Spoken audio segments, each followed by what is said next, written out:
and welcome to episode 99 of the Video Game Choo Choo podcast. We're one away from triple digits. Can't believe it. Cannot believe it. I'm so excited. I am your host, John, and with me this week are the now usual suspects. It's been a couple weeks, I guess I can say that y'all are regulars now. We got Michael. I'm Kaiser Soze. Wow, I can't believe you just spoiled that movie. Yes, I'm in the movie, and I am Kaiser Soze. You don't have to watch it anymore. So, yeah. Great. Kay, do you have any spoilers for us? Yeah, the cake was a lie the whole time. Wow, what a great one. What a classic. What a Everyone's classic favorite. gamer joke for us nerdy gamers to game joke about. I love it. I'm loving this game humor. Devin, do you have any spoilers or game humor? We're broadening out. You gotta pick one. Spoilers, game humor? What? I've got a confession, a game confession. Well, what's your game confession? Speaking of 99, yes, I could never unlock Rapid 99 in Jet Set Radio Future. It's fucked up. Yeah, them and Love Shockers. I couldn't do the jet tasks or whatever they were called back then. I should know what those are called. I played that game for like 50 hours. I'm sure that one day you'll remember. But did you unlock playable character Shepherd Fairy? No, you see, Shepherd Fairy probably couldn't roller skate if he wanted to. I don't know. He doesn't seem like he would be able to do a porn star grind while busting out graffiti and being chased by a police captain with a big ass revolver. Especially I've seen that movie. It's a really good one. We're talking about video games? Yes. I don't know what the fuck is going on anymore. Let's talk about games, folks. I am talking about games. I'm talking about Jet Set Radio Future. Oh, the games. Better Jet Set Radio. Right. Video games. And we're also talking about how Shepherd Fairy is a punk and a sellout. Those are your words. Yeah. I do not understand the concept of whatever you're talking about. So let's move on, folks. That was a reference. Should we just make this the episode 99, the reference cast? No. It's really great when you point out your reference, so no. Michael, what's your favorite game reference? Dear Lord. That one scene in Godfather when he's like, leave the gun, take the shepherd's pie. Wow. Yep. Classic bit. Mm-hmm. Just amazing. I mean, I loved when they made fun of that in Conker's Bad Fur Day, which was like a reference to another reference. Like, wow, how amazing. Thanks. I wasn't sad before. I am now. Thanks for bringing up Conker's Conker's Bad Fur Day. Nothing. Unlike John, I don't need to make references every 30 seconds. Hey, whoa! I'm not an episode of Family Guy. Oh! What the fuck? Man. This isn't Robot Chicken. Oh! Whoa! Hey, Seth Green is a saint. Wait, you all get real defensive of Robot Chicken? No, I'm saying that's a major burn on John by comparing him to that. And besides, let me be clear here. Robot Chicken, while not being high quality, Robot Chicken is usually parody. Family Guy uses references. There's a difference.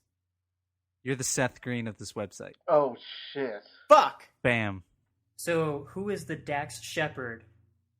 And who is the Matthew Lillard? Basically what I'm saying is, are we without a paddle? What? God damn it. First you remind me of Conker's Bad Fur Day, and now you're reminding me of Without a Paddle. This is not good for my mental health, of reminding me of terrible things. Remember when Conker's Bad Fur Day referenced The Matrix? No, because I haven't played a lot of Conker's Bad Fur Day. Is that in Rare Replay? Yes. Yes, it is. Okay. Is it the original version or is the Xbox version? It's the Xbox version. It is? Or Xbox 360 version. I mean, did they port that to XBLA or is it the HD version that they put out? Because I think that was on original Xbox. I'd have to check. I'll be honest.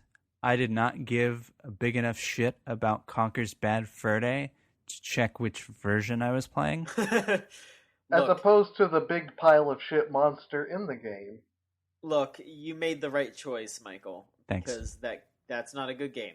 Nope. No, it is Never not. was. Nope. Never was. But yeah, so how about we actually talk about what you did play, Michael, Ooh. Ooh, this past week? That's Michael, pretty good. Thank That was a you. pretty good seg. that's a Thank good you. segue right there. After 99 episodes, I have to be getting at least kind of good at them. Eh. No, as it turns Thank out, repetition doesn't always make you better at things. You don't always improve. Fuck! Somehow worse. Shit. But Michael, what did you play recently? You're gonna just skip like what have you been up to? You're not even gonna ask, you don't even care about my personal life. It's a better segue into what you... Fuck! Michael! Talk to us about things! God damn it! Jesus Christ! I've been watching scary movies. Have you? Well, it is October. It is October. 31 Nights of Fright! Shocktober. Ooh. 31 I Nights think of that might Fright be sounds like copyrighted. something I would see on like the Disney Channel. Are you Yeah. saying that the Flophouse copyrighted Shocktober? Maybe? I don't know. I'm just saying don't test them. Oh yes, them and their big city lawyers. I don't know. Everyone has lawyers these days. I have 3 of them. Great. Yeah. I can't wait to get sued. I've watched. Let's see. I watched Event Horizon. Ooh, that's a good one. Mm-hmm. That was pretty good. I've only seen that like once or twice, so going back to that was pretty good. Is that the one Sam with Neill. the black Very- hole to hell? Kind of technically, but yeah, it's Okay. the spaceship and like people from hell, kind of, and it's haunted. Okay, I was just making Team. sure I was thinking of the same thing. Yeah, it's Sam Neill and shit. I just had his name in my head. Want to say Lawrence Fishburne? Yeah, Cowboy Curtis. Yeah, Cowboy Curtis. Mhm. You are right. That's a reference. That's a really good movie. Like, I don't love the ending, but everything else leading up to it is pretty great. So, But Michael, isn't the ending supposed to be like some sort of shocker? Like, did they actually make it out? I mean, not just that, like the last minute. I mean, like the last, I'd say, 15 minutes, 20 minutes. I know exactly what you're talking about. And Yeah. I agree because like It flips a switch. Like suddenly, Yes, it this does. this movie is like, oh, all right, this is like this movie just changed. I don't know what happened. Can't quite describe it. It's just different. So it's still fun. Like it's still really good. There was a couple like good jumps in the movie, but it's still just a fun little kind of creepy Halloween film, and it's in space. Ooh. If the they scariest changed some of the frontier. details, could it be an adaptation of Doom? No, because it's always on a spaceship, and there's no guns. Well, I guess there are guns, but they're not like guns. Well, change it so that they land the spaceship, and then it's... They already made Doom, and it was bad. Yeah, it was. So let's not talk about Doom the movie. Yeah, let's not talk about any more bad movies. If we keep talking about shitty stuff on this podcast, I think we're gonna have to, like... Play Conker's Bad Fur Day to punish ourselves. Absolutely not. No. Michael, what else did you watch? Also watched Beetlejuice. Oh, that's a great movie. You Yeah, watched it's- Beetlejuice? It's a really good movie. It's really Tim Burton-y, but like good Tim Burton. It's Yeah. good. Yes. It's good to watch a Tim Burton movie and be like, oh yeah, he was good at one point. Practical effects, Tim Burton. Yeah, it's upsetting because you can just see, like... His Like, style It's is not like... It's painted not like... over that film. Yeah, I mean, I was just gonna say, like, it wasn't like a steady decline kind of thing. Like, I think, like, I'm trying to remember if Corpse Bride was good, but I think that might be his last good movie. And then, like, right after that, it was just like kerplunk. Yeah, Fave? Corpse Bride is usually like the line people draw of like, this is it, and after this is just don't watch anything. Yeah, Mm-hmm. it's a real bummer. Yeah. Like, I'm trying to Um, think of what else he made after that. Like, He There's made that vampire movie Dark with Johnny Shadows. Depp. Yeah, oh that was yeah, That was that was crap. that was, all right, but yeah, no, yeah, Beetlejuice is a very, very good movie. yeah, and that's fun enough. And there was Alice You in don't- Wonderland. But We don't So talk about Beetlejuice that. is kind of like good fun. Just like you could count it as a scary movie. It's spooky. It has that kind of theme to it, but it's Yeah. not like something where it's gonna keep me up at night, man. It's not a scary movie, but it's definitely a movie that you would watch around Halloween. Creepy, I guess. It's spooky. Has the aesthetic. Watched the original Nightmare on Elm Street. Oh, nice. Nice. Yeah. Which that one is actually still, I would say, like, not scary. Because I don't think any of those 80s slasher films really are still scary. That one is certainly, that one still has some elements about it of like, okay, I can see why this got made into like 1,000 sequels that were terrible. That one holds up, I think. It's kind of like Freddy doesn't really get much time. Like he's certainly this scary entity, but it's more the idea of Freddy that's scary in that. And the later ones, it's like, no, Freddy's the scary part. It's like, nah, this one, it's more like being scared to fall asleep. Yeah. That's really good. And then I watched the movie Spy. Oh. That's not a horror movie, is it? That's That's a comedy. That's a what's her name? Melissa McCarthy? Yep, Melissa McCarthy. That's one of her best movies so far. That's such a good movie. Yeah. It's like, really good. It's got I was looking at movies to watch and I saw it and I was like, I was curious about that movie and I was like, maybe we should watch it. And then I looked it up on Rotten Tomatoes and it had like a 93%. Wow. Yeah, I was saw like, that all one right. in theaters earlier this year. Definitely would recommend it. I mean, it's not perfect, but it's pretty good. It's really good. Like, it's a really good comedy. It's about spies, believe it or not, and it does a really good job of that stuff. Does a lot of good job of like aping 007 stuff without straight up homaging to it. It's just like, I don't know, 007's really cool. Without going to straight up Austin Powers territory. Yeah, it's not making fun of it or being an homage. It's just kind of like, that's where we got this idea. Yeah. Mm-hmm. Here's the rest of the movie. Like, so I just wanted to watch that as like a palate cleanser. Like, there's only so much scary movies I can watch. I don't typically like scary stuff. Mm-hmm. So after a while, it's like, I need to not watch something where a man gets disemboweled. But doesn't a guy get impaled in that movie? In Spy, everyone is disemboweled. She's like going around just stabbing people in the neck. Great. It's really crazy. It's not even funny. It's just disgusting. I would actually watch that. I would watch a movie where Melissa McCarthy plays a stone cold killer. It's one of those black comedies, you know. Yeah, it's actually Saw 42. It's 3D. really weird. The Squeakquel. It's really weird. Yeah, thanks for bringing that another bad movie up. Did you know that they're putting out? No, listen. They're putting out the 4th Alvin and the Chipmunks movie on the same day as Star Wars. Oh my god, really? Dead serious. Well, you know, kids hate Star Wars and they need a good movie to go see. Kids hate Star Wars. I know as a kid, I said, I don't like lasers or laser swords or dudes, stormtroopers. I said, Daddy, let me go see Alvin and the Chipmunks. I think it's called Road Chip. Yeah, it's Alvin and the Chipmunks, The Road Chip. Fuck. Great. All right, I've also been playing video games. Jesus Christ. I love when Michael feels like he has to grab the wheel from my hands. But It's yeah, often. that's It's the whole often. reason that they announce movie dates a bajillion years ahead of time now, is so that you can connect it so that you don't release your fucking movie on the same day as something like Star Wars. Something tells me the studio either doesn't care or didn't have much of a choice. Because this has to be one of those Christmas movies. It's not big enough to be a summer blockbuster. They couldn't release it in the weird time of fall. Like, this is going to be for the people who have kids who maybe aren't ready for action yet and maybe really like the first 3 movies for some reason. Let's Jason stop. Lee's... Let's stop. Wrap it Let's up. stop. Wrap it up. Let's We don't have stop. to keep talking about Let's shit. stop. Oh my god. Let's stop. Let's stop. Let's stop. Yeah, Jesus. Fuck. I wish you all could have seen me because I was doing the fucking like wrap it up motion for like a solid minute. Like, Before you realize it looking was for a a knife. podcast with no video. no, I was I looking for know, a knife. but anyway. So yeah, Michael, what games did you play? So So I'm gonna say this game. You guys are gonna go crazy because I played it and I beat it. So let me Oh, here intro we it. go. I know what Let this me is. intro it, and you guys can have your reaction. All right, And I'll talk about it. Okay? Everybody I'm ready? Yes. All right. Yeah. Devin, you ready?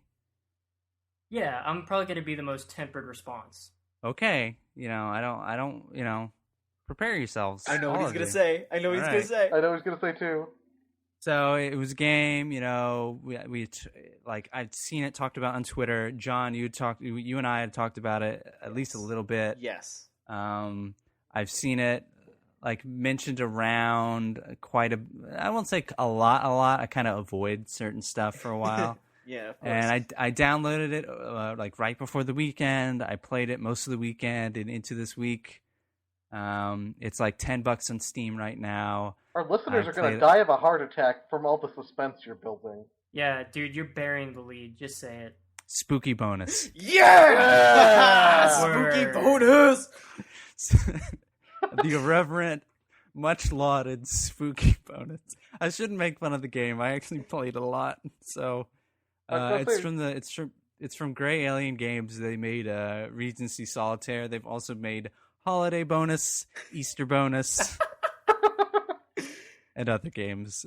What a pedigree. The powerful bonus. Regency Solitaire is also $10 on Steam, and that actually came out earlier this year and looks kind of cool. I still want to play that. Spooky Bonus is a match 3 game. Yes. Yeah. Yep. Mm-hmm. And it's spooky. It's got Halloween themes in it. It's great. How appropriate for this time of the year. I played a lot of it. It's got power-ups. It's got kind of like, match 30 skulls. You can move on. Okay, now match 30 skulls, but also clear away these gold spots. Now the gold spots have steel over them. You have to match the steel, then match the gold, then match the skulls. So it kind of keeps building on itself. It's a good time waster. It's a good podcast game. It's good, like... Is that your way of confessing you're playing it right now? No, I'm not playing it right now. It's just a good kind of like, I am doing other things, and it has a time mode and relax mode. I played in relax mode because I don't care. But it's kind of like, I don't know, I just have this thing up in the background while I stopped playing Spooky Bonus 30 minutes ago while I was checking my email. Okay, back to Spooky Bonus. Like, it's kind of that thing. That's always good. Yeah, it's one of those things where, I miss those puzzle games. Yeah. Like, I miss those, I feel like PopCap doesn't make them anymore. PopCap is, like, going too hard, almost. Like, they are... Peggle, the first-person shooter. Yeah, I mean, like, obviously not that far, but I feel like the PopCap of today... Like the PopCap of the past would almost be frightened of the PopCap of today, I would say. You guys have how much money and how many employees? Wow. Yeah, Candy Crush Combat. But $10, it's not worth $10. It was on a sale like earlier this week, but I think that's over. So if you see it and it's like kind of cheap and you like match 3 games, maybe grab it. But Regency Solitaire seems like the better game. So, but I think that's made by like one dude. So good on him for just making a bunch of games and like, yeah, all right, here you go. So what's the difference between Regency Solitaire and regular Solitaire? It's kind of like the same thing he does with Spooky Bonuses, where he takes just a normal game like Match 3 or Solitaire and just kind of adds a different twist. I don't exactly remember the rules to Regency Solitaire. I just remember it kind of impressing me of like, that's an interesting twist on Solitaire. Well, if it impressed you, then it probably is at least half decent. It just looked like an interesting idea. Yeah. I think Giant Bomb did a quick look. I've seen like YouTube videos of it. So just like go look at a YouTube video and they'll explain it. And again, like that one's also $10. So I look at that and go, maybe if it's on sale. So, okay. I also played some other game that I haven't seen a lot of people talk about called Undertale. that old hat. Who gives a fuck? Yeah, I played and beat that. Or like Under Snail. Yeah.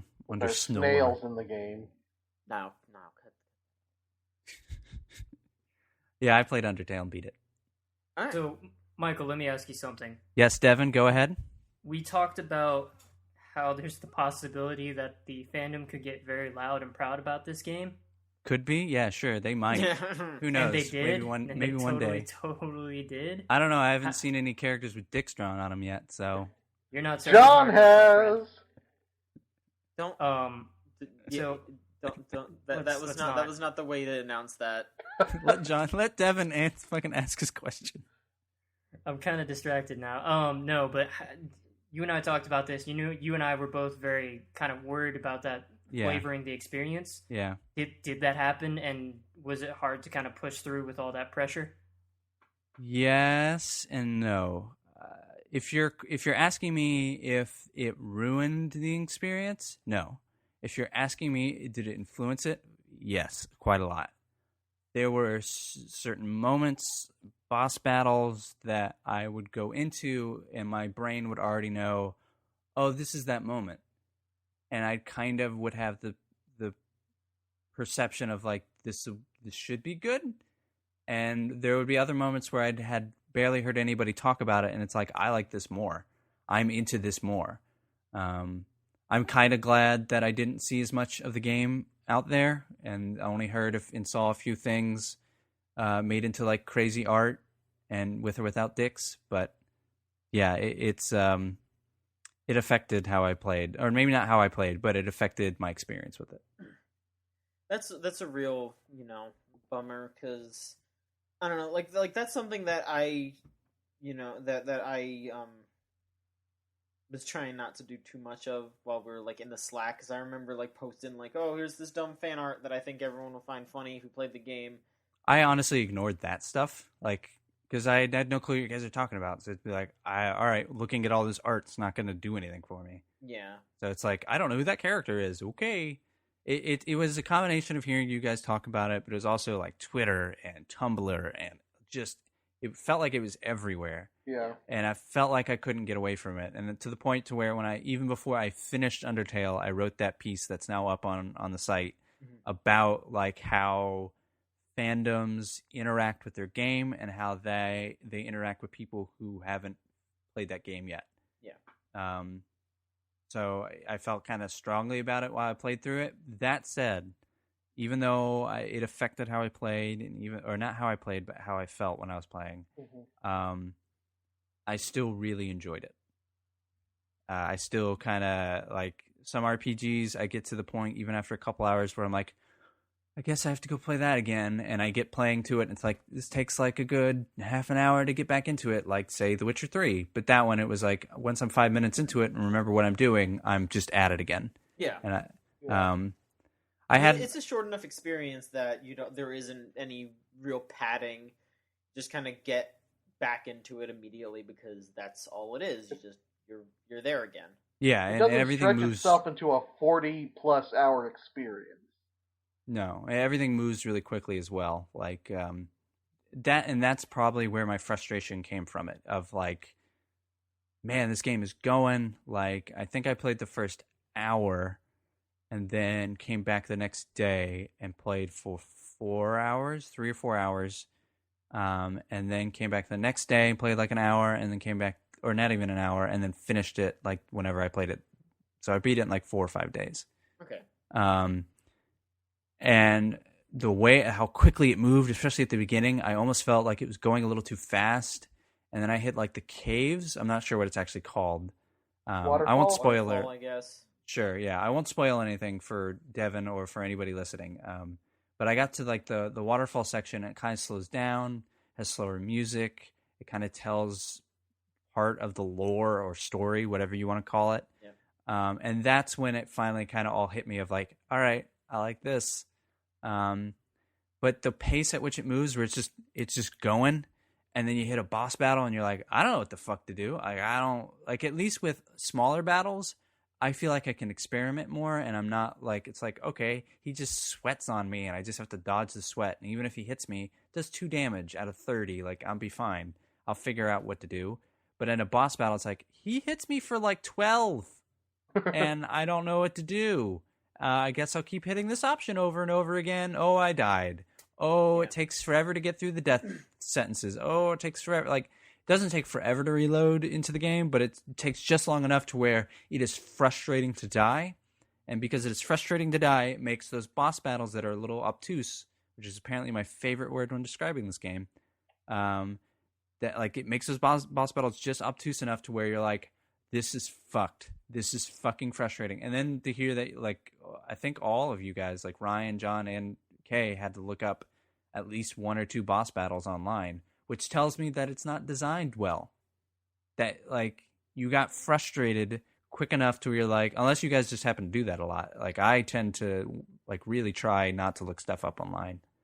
So it depends on the game, to be honest. Sure. Yeah, But I can only speak for me, but I definitely like the boss battles that I did fuck up.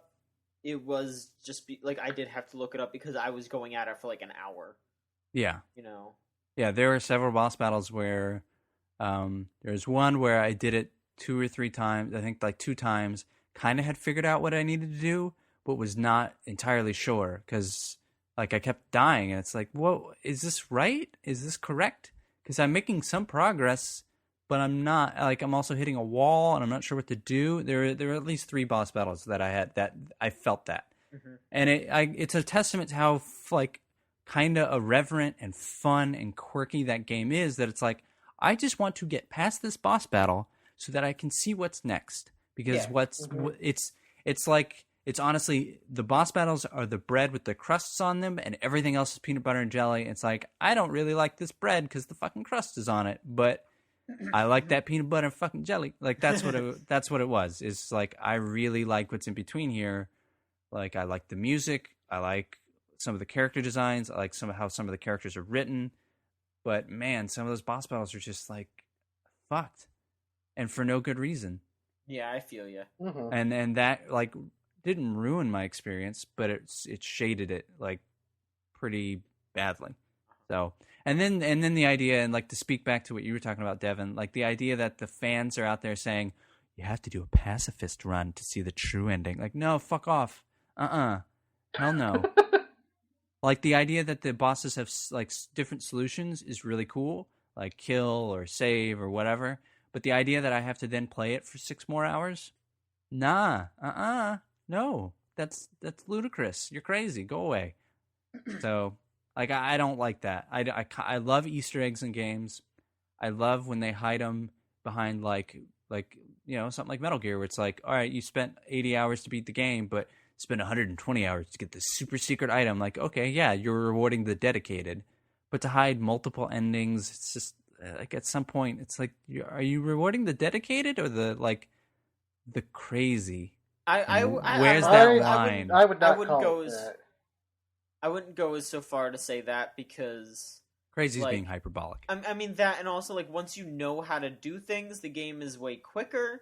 And if you're just trying to mainline, like if you're doing a normal run and then do a pacifist and then a kill everyone run.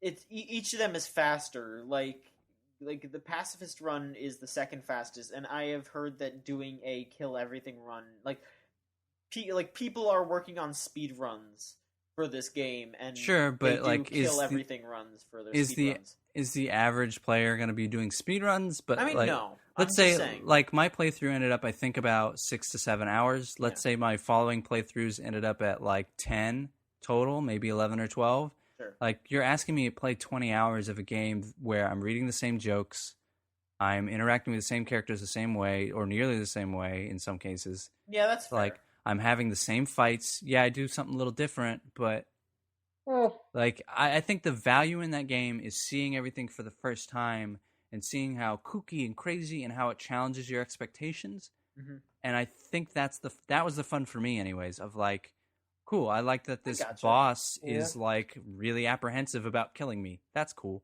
Like, it makes you feel like, oh, the mercy is just as much as an option as killing him. Like, and it kind of covers all your bases of like, do you want to kill everyone? Because like some of these people are fucked. Or like, do you want to save everyone? Because some of these people are really nice. Like, it covers all those bases, and I think it does a really good job of that. So the idea of it keeps everything in a moral gray area.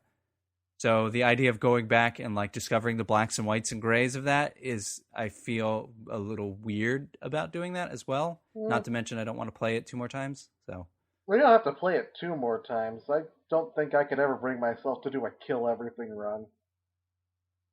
Yeah, so like, I don't know. I feel then like looking that stuff up on YouTube, and it's like an hour long to watch an ending. It's like, all right, I'll just have to have somebody describe this to me, because just not going to do it. After we're done with this episode, I will describe in detail the other endings. In details?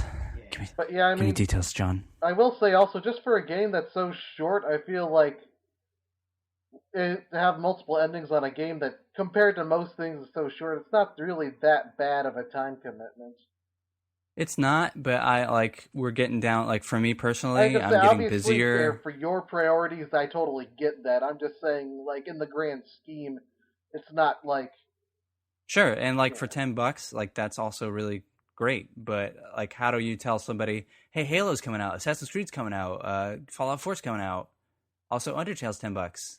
Yeah. Like, I don't know how I compare them all. Of like, yeah, it's a 6-hour game, but you have to beat it 3 times. It's like I can't tell somebody that. Even as somebody who liked that game and would like to, if I had the spare time, maybe like in 6 months or a year, or on a stream or something, I'll go through and play it again and explore some of that other stuff. But I mean, I yeah, think like your conception of having to beat it 3 times is off, though. I mean, honestly, genocide, pacifist, neutral. Well, the Yeah, kill and- everything yeah, and- run, it punishes you for doing that kind of run. But it's a different ending. Yeah, it's a different Yeah. ending, but it's not one you have to see. But who's to decide what I have to see and what I don't have to see? yeah, exactly. That's true. It's It's a like- subjective thing. Because yeah, and that's kind of like the weird thing about the specifically like the Undertale fandom of like, oh well, the genocide isn't canon. It's like when Metal Gear people like, well, acid isn't canon. Well, no, you say that because you don't like acid. But like that's also the weird because thing acid of wouldn't make sense in any of the other timeline stuff. yeah. Well, I mean, neither would Peace Walker or what was the other one? Portable what was the other Ops. mobile one? Yeah, neither would Portable Ops. So like at some point it's just like, or you could just stop caring about Metal Gear, or you could stop caring about how and in what ways people beat Undertale, and just like all join together and be like, yo, that's a dope game. That's Yeah. also very true. There is very much a pressure to do things a certain way in a game that is, by definition, designed to be played in many different ways. And that actually hurts like the design of like you said, it is designed to be played in those many ways. I think that's the interesting part of it. So I think going back is kind of like you're kind of doing yourself a disservice, because like I would, maybe it's just me, but instead of playing that game 3 different ways or 2 different ways or however many, I'd rather talk about it with people of like, oh, what'd you see? Oh, I saw this. Or like, oh, you Yeah. did a full pacifist? Oh, you did a full genocide? You're a crazy motherfucker. Stop talking to us.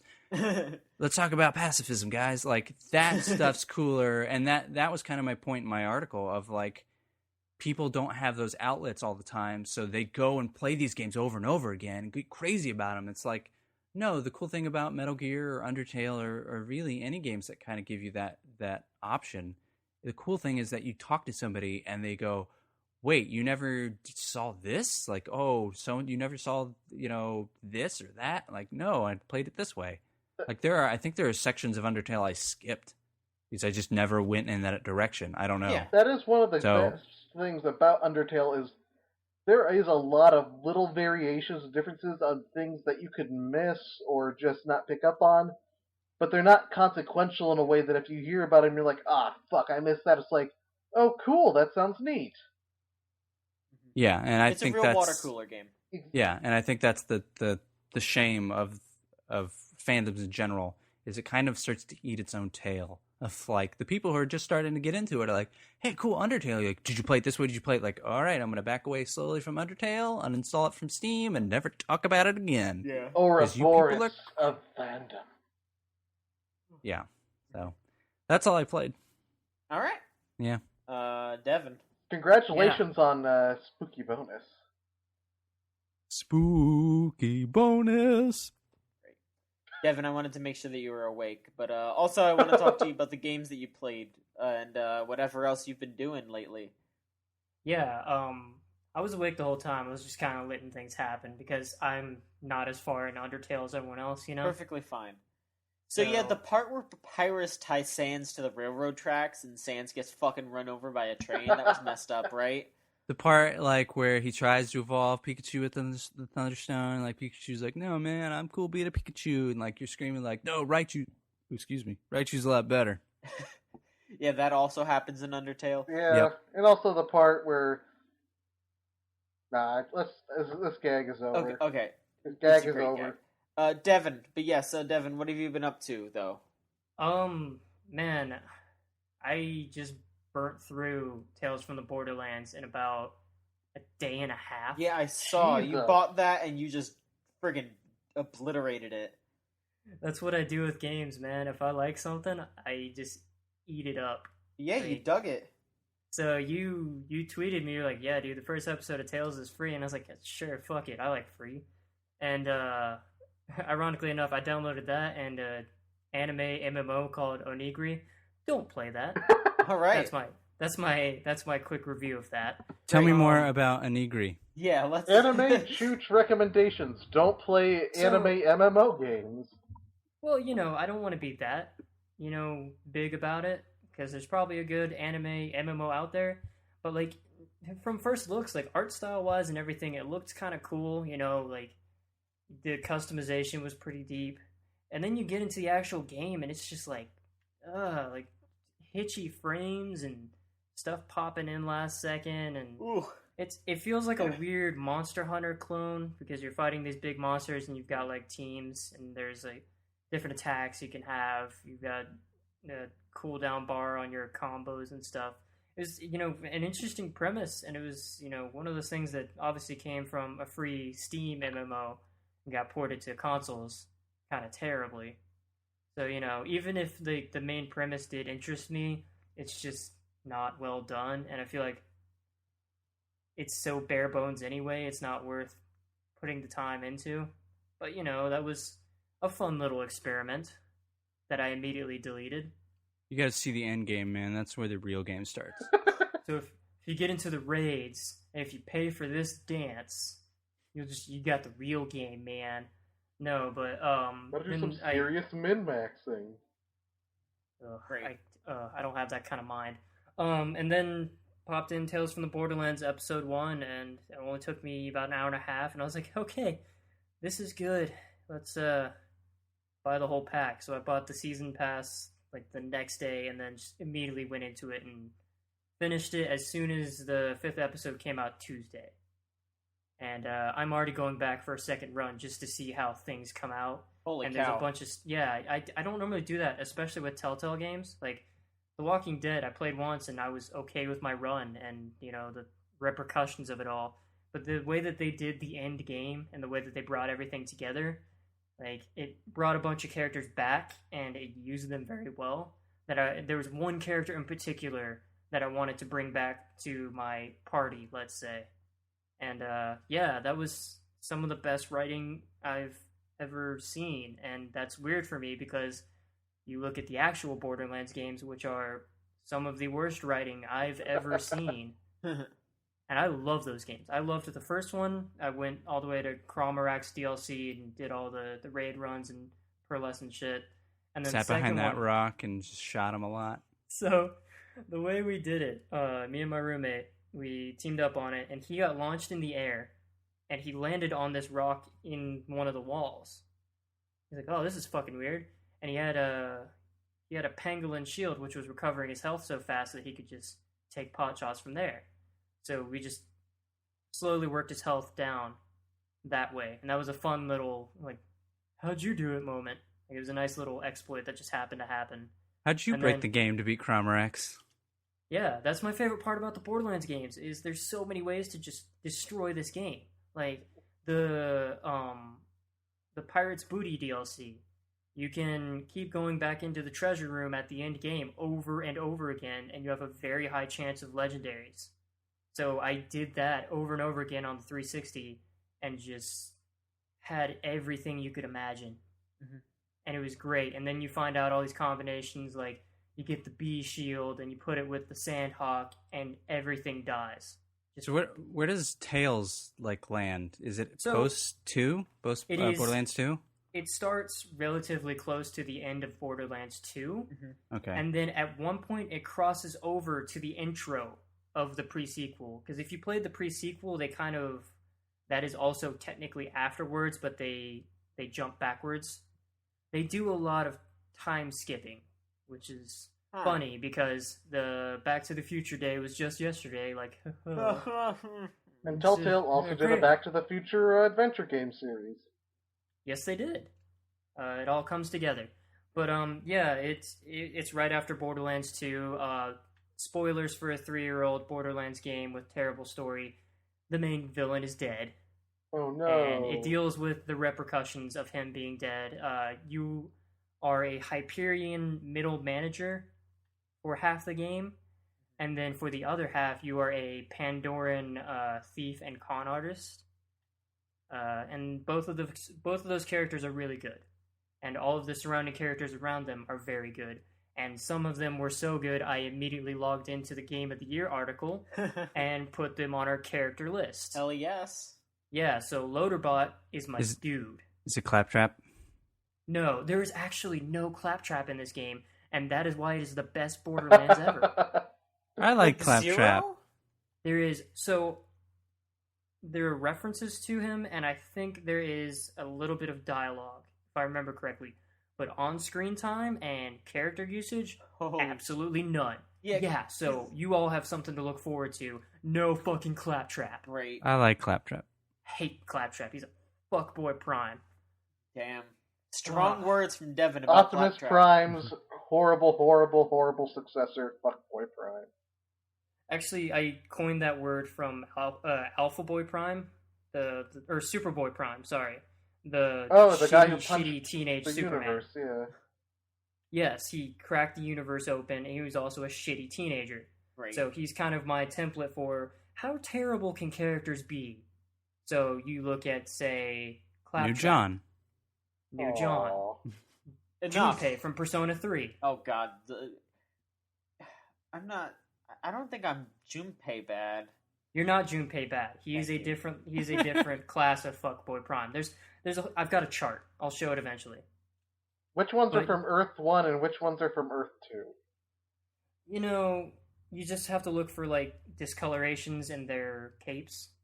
Or, like, they've got different uniforms. Anyway, Devin. Yes. Anything else about Tales from the Borderlands that you want to discuss? I mean, of course, without going into spoilers. Absolutely. I would love to spoil it because I don't give a shit about that stuff. But Jeez. Don't spoil it. Yeah, I know. Don't be rude. I won't. Don't be a for you Fuckboy guys. Prime. Just because I'm actually talking to you guys, I want you guys to play this game and experience it, and be open-minded about it. There are a lot of people who are like, "Oh, Telltale game." Oh, And- Borderlands. Yeah, that is also like, when I first saw it, I was like, what could possibly make me care about Borderlands characters? And apparently it is good writing and good voice acting, which is what this has. Turns out those are good And, qualities. You know, it's a major contentious point in the SAG-AFTRA strike, you know? Mm-hmm. This is a good proof of that, and Troy Baker does his Troy Baker-ness on this. And Laura Bailey does the main girl character, if I remember correctly, so... What else got has she plenty of- done? That sounds familiar. She is the second Naoto. She's done a lot of Naoto for, I believe, Persona 4 Arena and Q, and I think she was brought on for Golden. She is, like, I would say, second only to Jennifer Hale. Yeah, I've heard her name a lot. She's everywhere. She's honestly everywhere. But she did great. Is she in the room right now? You know, I don't. That would be everywhere. No. Shh, be quiet. No, she's not. The fuck is going on? I suspect something fishy. But So yeah, that was a great joke. That was a really good joke. That was Yeah, some we quality fucking nailed it, goose dog. here on Chooch. I implied that Lauren Bailey was in my room. it's great. Yeah, it's really great considering the fact that it's coming from me of all people. Yeah, I would just imagine Devin just has the entire cast of Persona hanging 3 out. and 4 just in his room, constantly reenacting scenes while he's just like feeding on grapes like, yes! Again! Now As go you all meet know- Fox for the first time. Yeah, as you all know, I am obviously hedonism bot, shaped and sound like him constantly. Oh, this is positively delightful. I actually don't remember what he sounds like from Futurama. Hey, references. Yes, reference cast! Reference cast! Fuck. Fucking Devin, hell. did you play anything else? That was about it. I keep popping in Metal Gear Online just to do a course. couple of matches here and there, you know. It's always there for me when I need it, but Right. I'm clearing my schedule because everything is coming soon. Yeah, we are on the precipice of disaster. Yeah. Yep. Jesus. Speaking of precipice, okay, Fucking what? What the Yeah. fuck? I don't know. Kay, what's up with you lately? What's going on? Didn't really do much new game playing this week. Mostly just chilling with Mario Maker still. Alright. That game's still fun. It still has its community. That is a game community. No surprises. Sure. Uh, You should try those giant bomb levels. Man, those are fucked up. I tried those. They are. yeah, I saw my they're a Twitter real feed mess. talking about those. They're a real mess. Uh, And Reichert is truly a monster. And then Griffin came out with that hypercube that Oh, God. everyone's talking about. That looks. I saw the solution to that because I don't have a Wii U.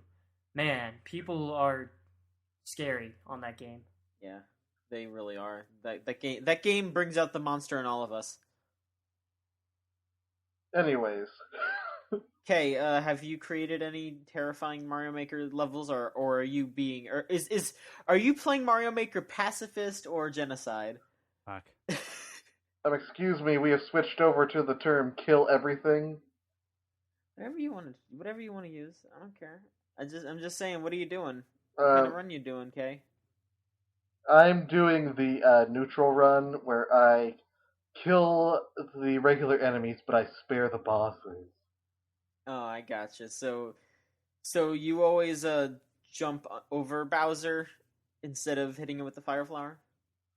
Yeah, I choose act, jump over, and then he gets mad at me and turns around, great. and then Bowser Jr.'s there, and then I Bowser Jr. and then I love just and Bowser Jr.'s there. have to hit Mercy a few times, dodge some fireballs. Hi guys, I'm Bowser Jr. Bowser. I think my mom is Jr.? Miyamoto. I know. Great. It's- How progressive. It's Um, the best. It's the best pair of parents you could ask for: Bowser and Miyamoto. well, Miyamoto freaking booked it almost immediately after birth. How fucked up is that? You Good don't. games design. I'm gonna say you don't know that he's been lovingly rendering every game Bowser Jr. has been in. That's what they all say. If that ain't parenting, I don't know what is. But no, okay. What else? Have you been doing anything else? I fell victim to a case of the John Machanskis today, Uh-oh. and I purchased 2 amiibos.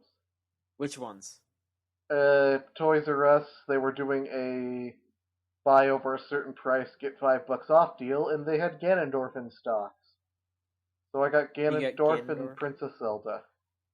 Alright. Good combo.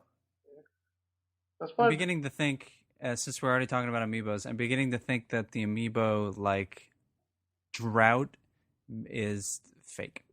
I think Because- I think it's ending. I think it's Yeah, ending. because- It's not fake. It wasn't fake, but now it's like... I think now it is because to hear you finding a Ganondorf and not only do I always see even older amiibos in there, the more common ones at Target. I went to a Best Buy literally, I think that was last night, and just saw Fox and Little Mac and who else was there? I don't Captain even Falcon, remember. I remember Yeah. you mentioning. Yeah, Captain Falcon. I want Captain and Falcon. that was one stand. They had a stand of amiibos. That was one. They had the regular section of amiibos, and then over by where they had Lego Dimensions, they had another shelf of amiibos. Oh, they did? They're Holy just shit. fucking everywhere. And it was all right, this is the only Best Buy in the area. It's over. Why are there amiibo here? It's because No. Nintendo's finally got off their butts and are actually stocking them properly now. Well, knowing Nintendo, they probably aren't giving any more stock than they were before. Oh, no, they definitely are, because they were 100% out of Little Mac and Lucario and all those. Yeah, they but- shipped more of those out. Yeah, they ship more, but I can't imagine they're making a bigger run. Nintendo doesn't usually do that. That's never how they've operated with video games, where they usually just have here's our run, and if you really want it, we'll make another run. But I don't know, maybe they are. Maybe they are making a bunch more. I don't Yeah, know. maybe they're. I mean, they're listening to making more, but criticism. they're making more. I just wonder if they're making I think it's 10,000, or maybe that's probably a really low number. But I'm saying it's X every single time, and they're not let's add more to this order. It's no, let's just keep making X, and then all of a sudden They'll be everywhere, and then we'll stop. I don't know. Maybe. Because, I mean, the I mean, other if you want time I people to checked, demand it- they didn't have Ganondorf in stock. So, I mean, they clearly got more Ganondorf. No, I'm saying that they're getting more shipments, but that's like Nintendo doesn't always just flood the market. They don't do it with their regular video games. Yeah. And B, there's no reason to flood the market because you want demand to be high so that when somebody like me walks to a fucking Best Buy, I can tease John about it. And for like 2 minutes, I sat there and thought, like, is Little Mac really rare? Because maybe I could buy me a Little Mac and just sell it. And then I came to and was like, no, I'm fucking no. You almost fell Fuck. to a case of the John Machanskis. Yeah, so I was Because like, you nah. would have ended up keeping it. Yeah, because I'm not the kind of person to buy something and sell it for like more. So it's like, well, I don't really love Fox, and I don't really love Lucario, and I don't really love Little Mac, and I don't really love Captain Falcon. So Pac-Man's here. Fuck him. Whoa, I'm out. why are you hating on Captain Yeah, what the Falcon and fuck? Pac-Man? That is not the real Pac-Man. That is the real Pac-Man. What the fuck? No, it is not. That is 3D fucking Pac-Man. Fuck that Pac-Man. He's great. Hey, 3D Pac-Man was cool. I played 3D Pac-Man games. Those platformers suck. Oh, well. And anyways, that's that's been used to represent his 2D self since before those games. All right, let's stop fighting about Pac-Man. Hey, John, Yes. can I be honest? What? I fell asleep during that segment. Oh fuck! Shit. Don't God worry. damn it! Don't worry, so did I. What did I say? You're talking about amiibos, Michael. Fuck. You're in an amiibo fugue state. I was at the game store today, and I was like, "Oh, you know what? They have Zero Suit Samus here." Oh, they had that at Toys R Us too. But I was like, "You know what? No." I'm at current. Good for you. My current amiibo count, I will say right now, at the very least, amiibos that I am owed is 23. At this point, you should just buy all the ones you can get. Yeah, I guess. Because a couple nights ago, I ordered Lucina because Lucina was up at Walmart, and I was like, "There's no fucking way I'm missing Lucina again. I have to get Lucina." So I got her. Yeah, like honestly, like I need to get Lucina because I play as her, so I need that. It wasn't just one of those. Oh, it's a rare one. I was just like, no, I actually play as this character, so I want an amiibo of her. So what else have you been playing, John, other than Amiibo? Yeah, let's Well, you just actually. skip back over me to John. Are you done, Kay? I don't know. Am I done? Are you done, Kay? Am I? I mean, you start talking about Amiibos, that's usually the sign that we're done. Yeah, kinda. Done living. Shit. But no, Kay, are you finished? I had something else to say, but I completely forgot due to the Amiibo fugue state. Does that to the best of us. Fine, Well, we I can move on to John, I guess. Okay. So, unfortunately, the Amiibo fugue state will continue on to this next segment because I bought and played. I mentioned this briefly last week, but I played a way more of Chibi Robo Ziplash. That game is like the most solid, just okay I've played in a really long time. Like it So is... Little John is in it? God damn it, you beat me to it. Yeah. Oh, no, I didn't mean to sound like Lil Jon there, but no, it's just so middle of the road. Like it would be great if Nintendo didn't do those Nintendo like self-sabotaging shit. Like, there's so many little things about this game that I fucking hate, but the baseline and the like the gameplay is so well made that it just ends up being completely middle of the road. Like you progress through different worlds, and each world has, I want to say, 6 stages. And instead of just going through the stages in order, you choose the stages based on a random like a wheel. What? And you have to beat every stage to go on to the next world.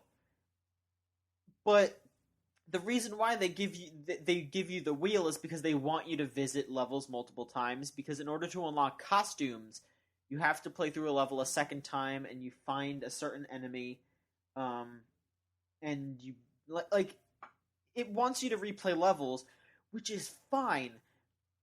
But there's no reason to do it that way, especially when once you clear a world, you can go back to that world and play any of the levels over again. There's no reason to do that. Just do it like Mario. If I want to go back and get more shit in a Mario level, then I go back and get more shit in a Mario level. I don't need to be forced to with some weird wheel gimmick. So if you beat a level, like let's say I beat the first level, Yes. could I conceivably spin the wheel and it forced me to play that level again? Usually the wheel has either 1, 2, or 3 moves, Mm-hmm. but you can buy higher plates for the wheel. So if you actually spent enough coins and just filled the wheel with like 6, you would replay that level. That's all right. That's dumb. Like I said, there is no reason for it. They should just let you return to the level like directly afterwards. There's no reason to gate it off for a short period of time. Like I just ended up paying coins to make sure that my wheel was always 1. So I would just move 1 so I could just finish all the levels, and then if I wanted to go back to the level, there is no reason. Like I just let me finish the world and move on. Sounds like a half-baked gimmick somebody came up with and nobody was smart enough to turn it down. Yeah, like I don't know. I feel like this game was made like behind people's backs, and then Nintendo just went, oh, you guys made a fucking chibi Robo game? When the fuck did this? All right, you know what? We could just make an amiibo for it and put it out. All right, whatever. Like, I don't know. There's like, or somebody said, "Hey, we should make a chibi Robo game," and they said, "I don't know, make some dumb platformer and make something unique about it." And they said, "We added this wheel," and they said, "All right, hopefully they'll sell this amiibo." well, that's not the only thing. Like, there are other bits to it that make it more Like chibi candy bars. Yeah. So there is a lot of Product advertising placement. in this game. Product placement, yes, thank you. A lot of product placement in this game. And it's just so weird. Like, Nintendo has done product placement before, and I don't know, they like integrated it way better in other games. Like, it's Pikmin 2? weird. It's weird to say my favorite product placement, but it was at least kind of clever when in Pikmin 2 you would dig up a Duracell battery and then Olimar would just be like, the people of this planet must use this incredible dynamo to power their extremely large electrical thing. Like that's kind of cute. But in this game, it's just like, oh, you found Pez. Here's Pez. Yes, because everybody's into Pez for the candy. What's on the head of the Pez? Mario. Is it Chibi Robo? It's Mario. Fuck. God damn it. Of course it is. Because Chibi Robo's not popular enough to warrant Pez. Like, it's all actual, like, pictures of these foodstuffs. Wait, it's actual photorealistic pictures? I mean, it's not photorealistic, but they, like, rendered this Pez in-game. I mean, the kind of interesting bit is that they have, like, snacks from around the world. Like, there's some Swedish snacks, there's some Japanese snacks, and some American snacks. Hmm.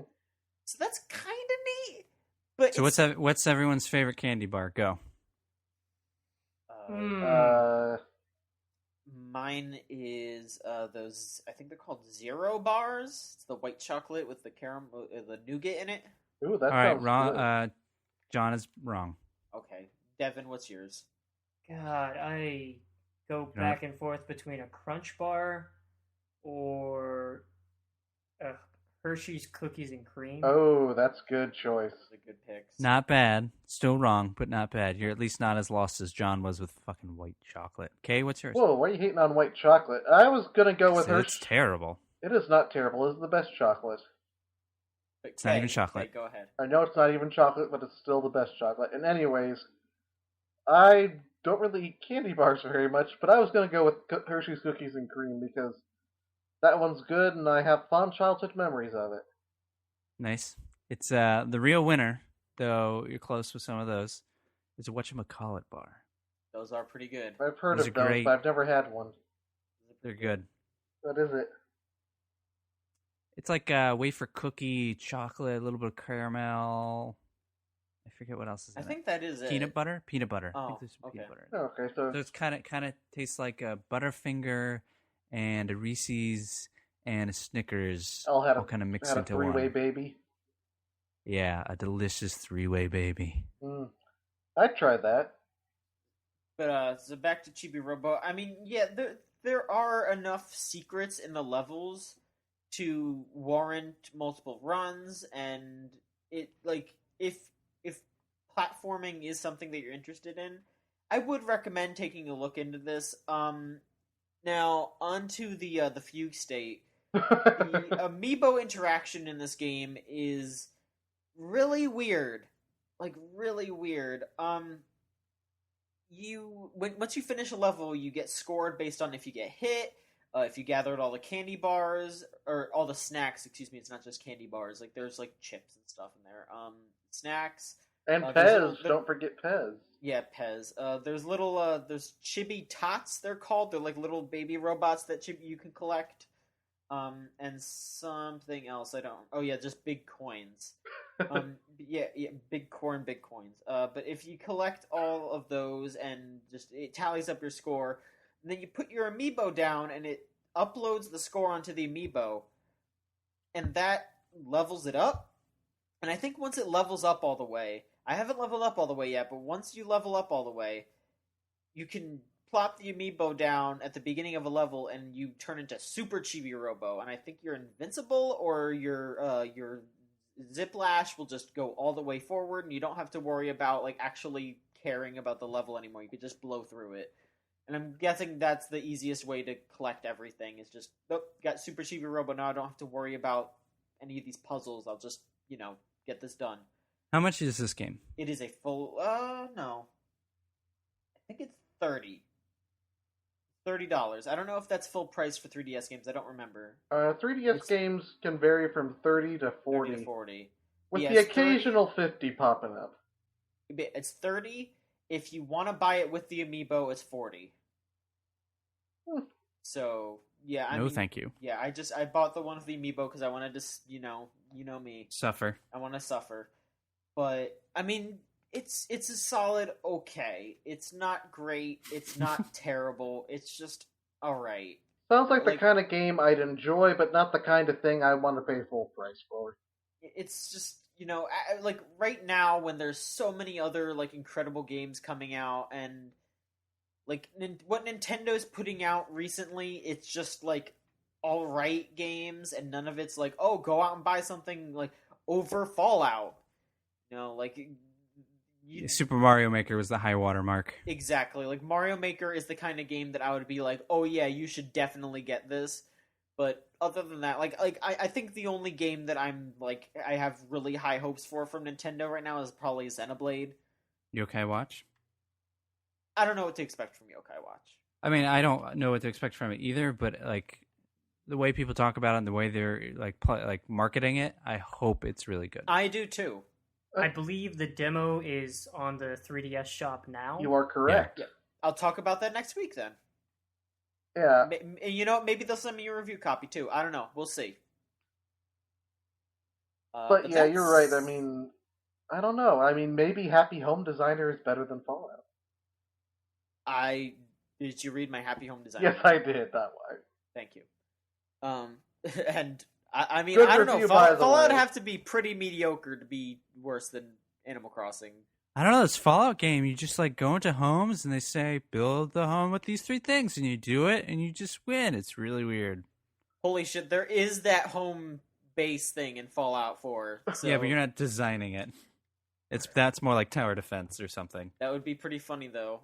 It looks a lot like a Tony Hawk's level creator to me. Yeah. When they were demoing it. Okay. Like moving it around. Yeah, shit. I can't Now you hear reminded Tony me Hawk of how anymore bad without being Tony Hawk scared. 5 ended out, and now I'm sad. Well, maybe Fallout 4 is the true Tony Hawk sequel. Do you think the real Tony Hawk 5 is within Fallout 4? I can't really talk about this. We're not shit. really ready for it. NDAs. Oh, damn. Yeah, be ready for the Tony reveal Hawk trailer. Tony Hawk Is Spider-Man going to be playable, and can he do the trick, does whatever a spider can? Oh, boy. Once again, we really, really shouldn't be talking much more about this. Yeah, Just let's nip this in the bud, folks. We can't, no NDA stuff here. Tony Hawk V was the best part. has come too. Shut up. Move on. Fuck. Sorry. Let's move on to news, folks. Let's see here. First thing I have on this list. YouTube is launching a paid subscription service with no ads. It's going to be called YouTube Red, and it'll be $10 a month with exclusive shows, movies, and like I said, it'll be ad-free. What was it called? RedTubeU? YouTube Red. I was about to make that same joke. I'm pretty sure I beat you to all of them. I'm pretty sure RedTubeU is something that will happen real soon, and they'll make some money off of that, I guess. You can probably already webcam on their webcam on their platform. Thank you very much. Yeah. Also, speaking of fucking yourself, why would you ever do this? This is a really dumb thing, YouTube. I mean, it makes sense. Like I'm surprised I didn't see it coming, because now I feel like a lot of the things they've been doing point towards them setting up for this. But it's also, why am I going to pay for this when I got ad block? Exactly. How many people who want to add the experience? Content. Yeah, they have to bring something. You got to get that big and important to exclusive PewDiePie content. Well, That's yeah, totally happening. That's totally fucking happening. God damn it. You say that, but like, this is how the internet has to operate, because like Of ad regular, block. yeah, well, not just ad block, but like people don't click on websites or read articles as much as they used to, and the ads that are on them don't pay as much. So you have to have some sort of subscription, otherwise you're not making money. Yeah. And then throw in ad block, which, a lot of people use it. I kind of don't like it because you're taking money away. Yeah, you're taking money away from Google and YouTube, but you're also taking money away from that creator. So I think it's a little weird. My caveat to that is, if you really like a website and want to support it, turn it off for that. Like pretty much any website that I frequent for news or for anything like that, I will turn it off, because they at least get the residual clicks and everything. I agree, but yeah. those residual clicks don't like make them as much money as they did, say, 5 years ago, and Sure. B, how many people actually do that? And like, Plus, you also have the Sure, option with with your AdBlock Plus to make it so it doesn't block non-intrusive ads. yeah, but it doesn't answer the actual issue of like the old way the websites and the internet was set up is dying, and even huge sites like YouTube have to survive somehow, and this is how they've chosen to survive. Yeah. So people are all up in arms in this, and there's some real serious questions of like, who gets this money, like how do creators get their money? Yeah. This does seem like almost like the Twitch kind of dividing line, where Twitch's subscriptions totally like support the top tier but not the bottom tier. Yeah. So like there are a lot of questions with this, but as a business standpoint, this makes sense. No, yeah, exactly. That's well, what I'm saying. The New York Times has an article about this, and they said that according to this, media companies will get about 55% of the revenue from the service. What is that, like 55% of what revenue? of revenue that's supposed to come your way normally? Like much do you normally get? Like out of the subscription fees, I guess. So, but how but let's say I subscribe for $10 and I go to 20 different YouTube channels, but I go to 2 of them 80% of the time, and the rest I just kind of occasionally go to. How do you split that up? It doesn't say that specifically, but exactly. Let me just. It says here that some media executives felt pressured to participate in the new service. The executives said YouTube had implied that if they didn't provide content for subscribers, that there was a chance their ad-supported content would not be available on YouTube in the U.S. That is fucked up if that's true. Because now they're just Netflix. Because you're going from an open place to that hosts your media for you, which is exactly how we use it, by the way, to Netflix, where you're picking and choosing what's on. You just happen to have a free section of Netflix that's filled with, I don't know, whatever the fuck's on YouTube. Guys getting hit in the dick. So it says here that right now, I guess it started right now, and it's currently it is the same site but without the ads. You can also automatically download videos. There's a built-in download, and you can also watch videos while you're using other applications. That was the one thing they like talked about a lot, and every news story I saw was like, oh, and you can download and watch them offline. When are you offline ever? Yeah, I mean, like they were like, you can download them to your phone and watch them on your phone. Like my phone's got data, man. Like I just if you're bring on up an those airplane. videos. I'm not watching YouTube videos on an airplane. True. And airplanes have Wi-Fi now, so that's Yeah. kind of to be fair, having a downloader there is kind of very important for people that's who nice. say, yeah, it's thing is kind of useless. like it's kind of like how say Giant Bomb has a downloader for premiums, which you can use their videos from that download. Like there are times where my internet is terrible and I need to watch something now, and also Sure. there are times where I want to say take the occasional fair use clip from that and put it into something funny. So I think that would kind of possibly open up that. Yeah, I don't know. I could just see this also getting terribly abused. If somebody is a subscriber, then downloads all your videos because you only have like a handful of subscribers, and then just throws it all up on their own and makes money off of yours. That totally already happened. Look at what happened with Persona. I believe it was last year. A Russian website did a DMCA takedown of all Persona material, either created by Atlas or others, and then uploaded it on their own website. What? And yeah, it was called Persona Casting, if I remember correctly, and it's a Russian model casting agency, and they used some sort of exploit in the Google search or whatever, like the YouTube, God, what is it called? Metrics. Right. And they found a way to get all Persona material taken down. So that already happens. Jeez. I mean that happens all the time. Like false positives on that stuff happens a lot. So it's. I think from a business standpoint, this is a good idea. I think it's weird. Some of this execution and yeah, it feels like they didn't finish thinking about this, or they didn't really sit down with enough people and talk about it. Like, how does this work? How does this? Like, they didn't really. It sounds like they sat down with PewDiePie, like, "Yo, man, you make us a lot of money." Like, that's about as far as they got. Which, hey, you know what? PewDiePie makes them a lot of money, so they're like, "Let's make more."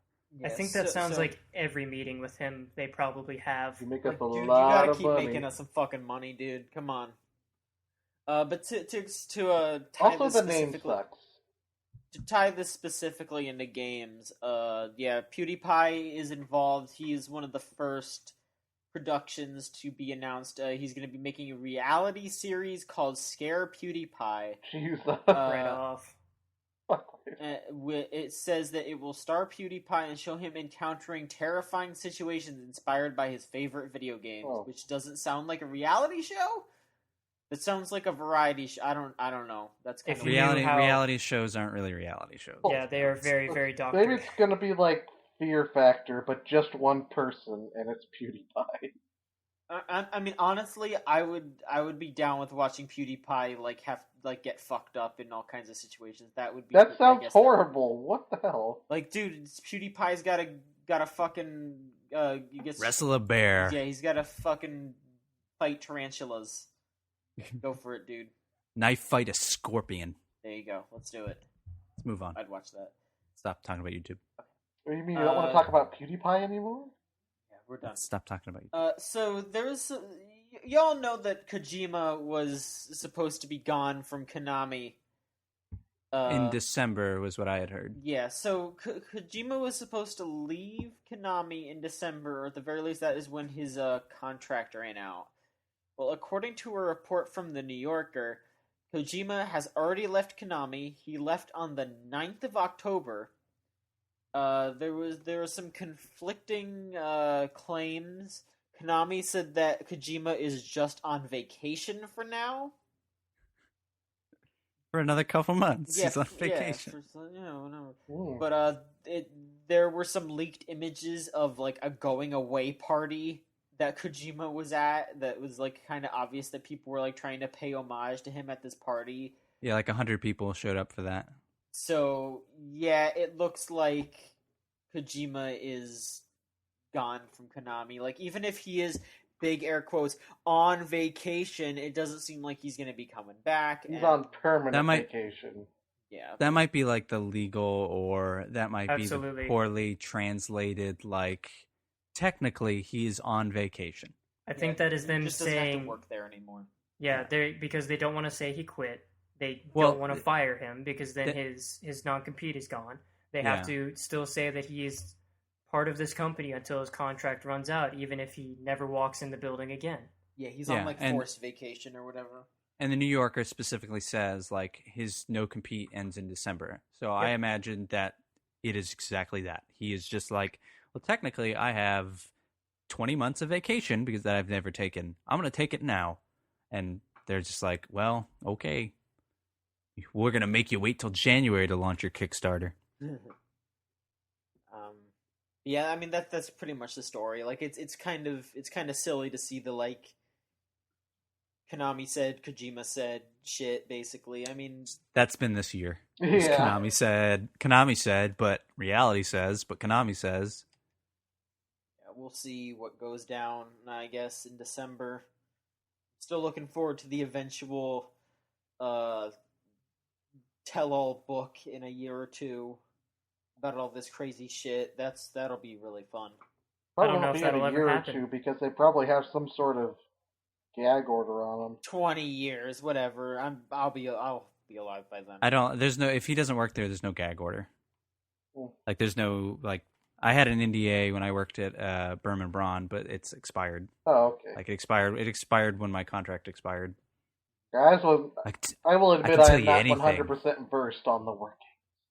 Tell you anything about Berman Braun. You want to know? You want to know? Dead people? No? Neither do I. Let's go. Our next bit of news here. There was a big shakeup in Payday 2 over the past week. But no, Payday 2, after, like, ages, like, I want to say, like, a year or two ago, the one of the lead developers of Payday 2, like, very ardently said, we are never going to do microtransactions in this game. Ever. But just this past week, in the annual Crime Fest event, they added... Oh, I love that festival, man. Like, I just go there, and, like, the DJs are really good, and everyone's just in a good mood, and we all just, like, dance, and, like, there's some guys in K-holes who just, like, go away from them. Problem is, there's always line for the bathroom, so, like, we always sneak in, like, a couple, flasks, so don't buy their Bud Light beer for $12. It's ridiculous. I import my beer. How dare you do something illegal at the Crime Fest, Michael? Terrible person. But no, Crime Fest sounds like the gathering of the Juggalos. Honestly, yeah. God. But no, they introduced something similar to TF2's crates, where you would get random loot drops after you finish a job, and sometimes you would get a safe. And the only way to open those safes is to purchase a special drill for $2.50. And so players got really mad about that, and eventually, it says here on this Polygon article that Overkill said 2 years ago that they would never have microtransactions, but now, during this event, they have these microtransactions where you originally had to buy the drills, but now drills will also sometimes drop as loot, so you don't have to buy them, but you still can buy them if you so choose. Pay to win. Yeah, and I don't know how much better the stuff inside the safes were. I couldn't tell you. I don't know much about Payday 2, but it's just kind of interesting how a game can change based on how the guard changes. Because I know that like the original it's still the same company that made Payday 2 that is still supporting it, but I know that like the higher ups from the launch of Payday 2 are not there anymore. It's interesting to see, like, 2 years ago, these people said, oh, no, we'll never have microtransactions, and then now they do. It's interesting and a little sad that happens, but, next bit of news here, something a little funny, but also kind of fucked up. Back to the Future Day was a couple days ago when you're listening to this, which was... if you were on the internet, you were very well aware that it was the day that Marty McFly traveled to the future in Back to the Future 2. Christ. If you were on the TV, if you were on any sort of media, yeah, if you were conscious that day, you knew. But Nintendo did something a little well timed. They released Wild Gunman on the Wii U Virtual Console, but only in Europe. Great. Which is kind of a bummer, because I guess the reason why they didn't do it was because Wii U Virtual Console wasn't updated on that day, usually. So, it's... Let me see if it's up on the US now, actually, because it was... Live from the Choochcast. Is it on the Is web? it online? Oh, no, I guess it's not on there right now in the US. The answer is no. Do. But maybe next week. But yeah, it was on the day that it was, played in Europe. in the Only future. In Europe. Played in Europe. Played in Europe. Yeah, Marty was there in Europe. He just traveled to Europe for that one day. No, the interesting tidbit, though, is that in the movie, he doesn't actually play Wild Gunman. They made, a weird CG, crazy version of it that has, 4 dudes on it instead of just the one. So... Yeah, And was there ever an arcade machine? Yes. Okay. Oh. But it wasn't like that. Well, obviously. Yeah, I didn't think it It was. wasn't like the one in the future. Yeah, there was an arcade version of Wild Gunman, but it was not that specific type. Hopefully that game does come out, though, because, it's... Got Dunk Cut, might as well go the extra mile. Yeah, it's a neat relic of the era of Zapper games. It's not anything, like really great or anything. It's just, pressing a button. It's in Smash Bros. That's relevant enough for me. Yeah, it's interesting. Next bit of news here, Keiji Inafune was recently quoted, as reported by the site GameSpark. Inafune was giving a lecture at Unreal Fest 2015 and said that Mighty No. 9 will not be delayed again. And how appropriate, because he's at Unreal Fest and saying unreal things. Yeah, but he is already saying that there might be a sequel. Woohoo. So everybody get ready for the second 9, Mighty No. 18, or whatever. Mighty No. 10's Kickstarter starts in 2 weeks. I can't wait. And we'll see the game in about 12 years. Yep, and then there'll be an Indiegogo for its anime, and there'll be a Body GoFundMe for its manga. all right, we wring those jokes dry. Yeah, Hey, just like that series. Oh! Boom. Oi. And its fans. Oi. Oh, shit. Their wallets. Next bit of news here. Next bit of news. Some Nintendo NX details may have leaked. This is a report from the Wall Street Journal. Said that a reliable source told them the NX will be a console handheld hybrid, just like what everyone wanted it to be. Just like what everybody else has been saying and rumoring. Yeah.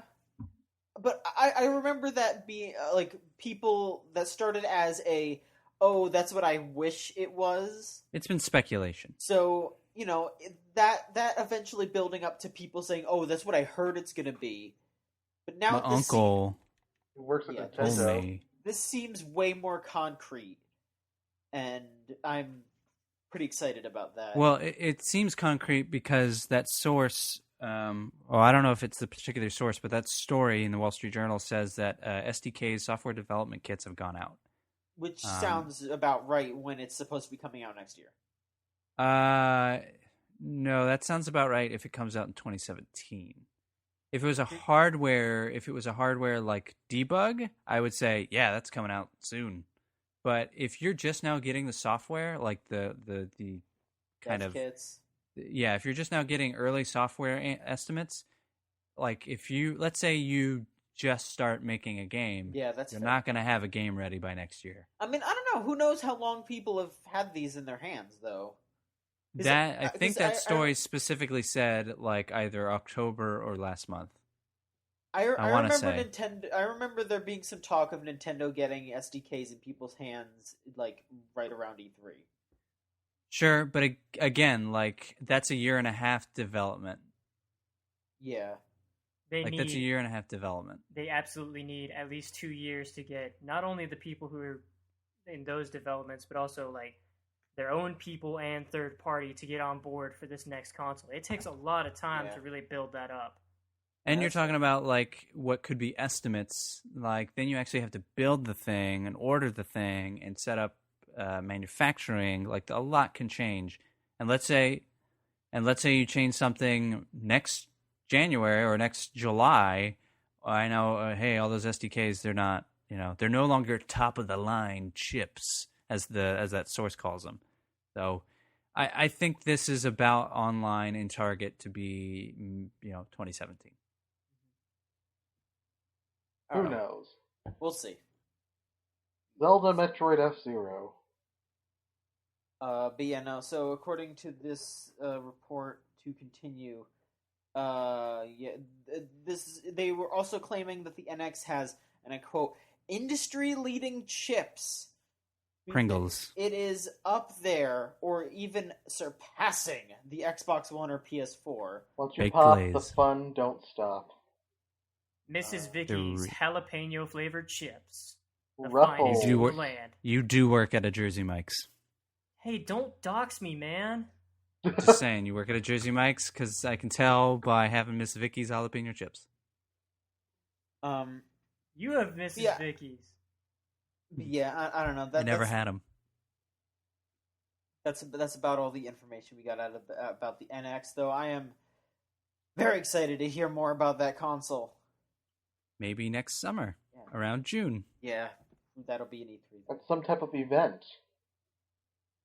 But yeah, Michael, you handled this last bit of news because this is fucking crazy. Yeah, this went from like that's weird, that's a dumb business story, I'll write it up, to what the fuck is happening, really, really quickly, like in 24 hours. Last week, a company called Vivendi, which may sound familiar because they used to own 52% of Activision and Blizzard way back in 2013 before Bobby Kotick bought them out. And they used to own Sierra Games, which was left at Activision, and they used to operate Vivendi Games, which also no longer exists. They also own the Universal Music Group, which is like the music label that like Nicki Minaj is on. So they're a pretty big company. Last Thursday, they decided to buy about 6% of Ubisoft and Gameloft stock, which was, I forget the exact numbers, but it's like over $100 million worth of stock. It says right here $160 million of Ubisoft and $5.6 million of Gameloft. Yeah, so that's a lot of stock. I know it doesn't sound like a lot, like 6% or so of each, but that's a lot of money. And when you realize how much money that is, that those stocks are expensive. Yeah. But on its face, that's not that crazy. Then Ubisoft CEO, I'm not even going to attempt to pronounce his name. He came out and he kind of said, "We're independent. We're going to stay independent. We make good games, and we've been independent for 30 years. Nobody's coming here and taking our Ubisoft." Ubisoft. I say Ubisoft. Ubisoft. It's Ubisoft because Yves Guillemot. No, Ubisoft. That you're talking about. Yeah, Yves, thank you. They UB or not UB was the joke. Right. I never know how it ends though. I just remember that joke. It wasn't effective. So yeah, say that name again. Yves Guillemot. Yves, my boy Yves, was real like, nah, we're independent. We ain't taking shit. And then Vivendi was like, huh, all right. The next day, Vivendi bought some more stock and now own 10.39% of Ubisoft and 10-point-something% of Gameloft. 10.2% of Gameloft. I thought it was just weird that they were buying Gameloft, and then I looked up Gameloft. Gameloft was started by a former Ubisoft company guy. So they're just buying anything with Ubisoft in it. I'm going to keep switching back and forth between Ubi and Ubi. So, yeah, and Vivendi came out. I'll actually bring it up real quick to say their actual quote, because I thought it was fucking bananas. Vivendi came out and said, the group reserves the right to increase its stake in these two companies depending on market conditions and the possibility, in due time, to be represented on their board. Them there is fighting words. Yeah. If I've ever heard one. They are like, we'll just buy whatever the fuck we want when we want, and if it means we're on their board, we're on their board. So usually you have to buy a minimum of stock to be represented on a board. I'm not sure what the minimum is for Ubisoft, but They're yeah, certainly 50% shooting or for more. Yeah, 50% or more is controlling stake. Usually it means you have controlling stake of the board or of the company. So Vivendi's done this before. It's been there that's how they took over Activision. It's how hostile takeovers happen.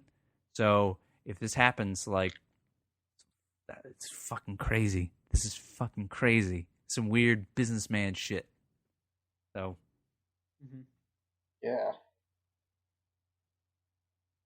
All right. Well, yeah. I mean, honestly, by the time this episode comes out, more shit will probably have gone down with this. Like, we'll see. So look on like, videogamechoo.com for further updates, wink wink. yeah, exactly. Like, keep up with this, because Michael's been updating the article as things have gone down, and, like, I don't know, maybe another article might have to come in because shit gets so crazy that something might just, the iceberg may flip.